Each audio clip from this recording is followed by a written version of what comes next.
All right, welcome back. Today I'll be giving you guys a quick overview of what I'll be shooting in the new USPSA division that is limited optics. Essentially, they took the limited division rule set, allows you to put a optic on the gun, and then cut out the provision for major power factor. So essentially, single action gun, mag well, 140 millimeter magazine, and a red dot, and that's what you got for limited optics. I'm pretty happy about it because, first off, philosophically, I think it makes sense to take your existing division and then allow an optic. And also because I've been shooting this gun in open for a while now. I've made A class shooting this pistol, so I'm hoping to compete in limited optics and kind of be on par with the equipment set that the rules allow for the division. So wide body gun. I've added this magwell. This is an old STI competition magwell. People always ask what magwell it is. That's what it is. You can find them used on the secondary market. It's not made anymore. I do have the super aggressive Boresight Solutions grip texture. That's my preference. I really like a lot of aggressive traction on the gun rather than only adding like chalk to my hands. I've switched over to an Aimpoint Acro. I really do like this red dot. To me, the Acro provides the crispest and clearest dot that I have seen in a pistol optic. So the Acro's dot looks like a circle. It doesn't flare as much or look as unclean as, say, the RMR or the Delta Point or something else like that. That's my preference. That's what I like. It's working well for me so far.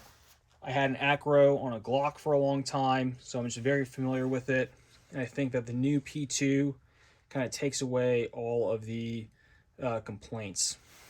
I'll probably shoot this gun without a light for a while, kind of giving that a shot for a little bit, seeing how I like having a gun that's overall a little bit lighter, and then the balance of the weight is now less forward, and it's all kind of back in the grip because of the weight of the ammunition that's in the pistol there.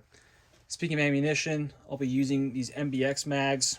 So the first one we got here, this is a magazine that I'll use for reloads. That's why it has the base plate cut like that. So it's like a 126 millimeter magazine. I can definitely squeeze about 20 rounds in here. I'll probably only do 18 or 19 just to make sure it's easy to seat. But this is my reload mag. And then for the second mag on the belt and the first mag in the gun, I'll be using these from MBX. These are their 140s, again with no lockback follower. So I can fit right now about 23 in there comfortably. And I think as the springs wear in, I'll probably get up to 24 rounds in the gun.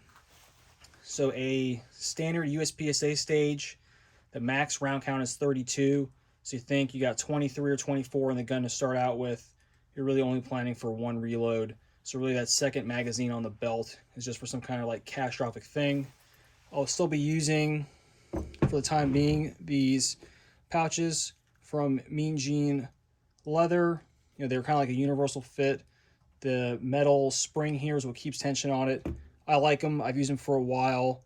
Again, if I'm planning for only one reload, it really doesn't necessitate anything super wild as far as a magazine pouch. I'm still using this Blade Tech holster for a Rail 1911 that I got from Brian Searcy. Say I have my little bungee tab that can come up over the grip to kind of lock the pistol in if I'm not needing it immediately. It's kind of like my secondary retention. Again, I don't think the equipment is kind of like the most important thing here, so I don't worry too much about holster and magazine for USPSA, so long as they hold the pistol and mag in a consistent, repeatable position and they're secure. And both of these kind of like low cost options do that for me. So to wrap up, I will be shooting limited optics. I'll be shooting this pistol still. I'll probably break 50,000 rounds with this gun this year. And I'm looking forward to seeing how I kind of stack up shooting this gun in a division that it's made for. All right, guys, any questions, let me know. Thanks.